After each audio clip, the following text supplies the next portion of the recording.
going to learn a bit of Fusion. Okay, now what we have here is we have our wonderful speaker.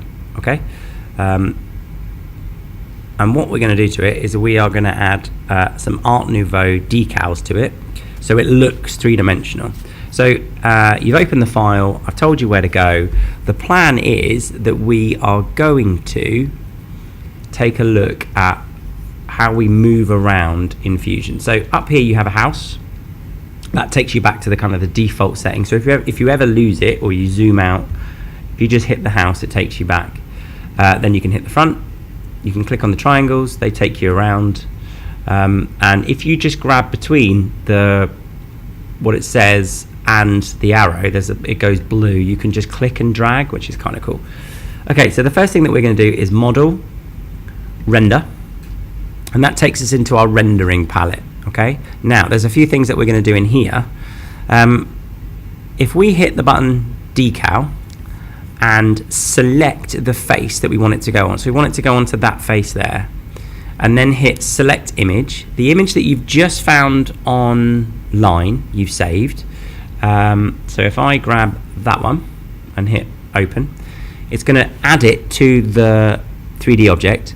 Now there are some things, like arrows, that you can use to drag around and move. Okay, so the big square in the middle moves it around. The circle angles it. But this one's the one that we want to look at. Now it's a curve, and when you click and drag on it, it makes it that much bigger, which will expand it to the full size, and then we can move it around. Now depending on what image you've got from the internet will dictate how much you need to move with that. I quite like that it looks like this, so I might just keep it as that.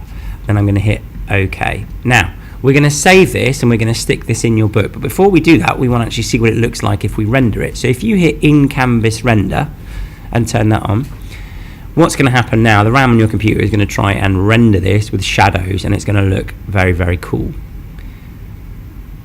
Once we've done that, then we're going to save it and postbox it to me using the postbox. Okay, so depending if we're in the ICT suite, in Scott, or we're downstairs in the workshop, you're going to still need to postbox this to me.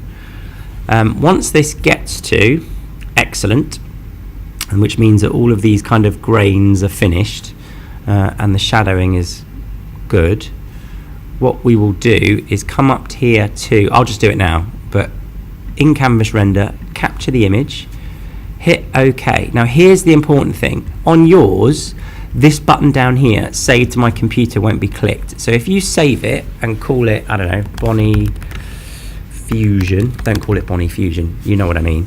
PNG, save to my computer, and it's going to save to my desktop. If I hit save and then go to my desktop, it should be in the desktop. There we go, Bonnie Fusion.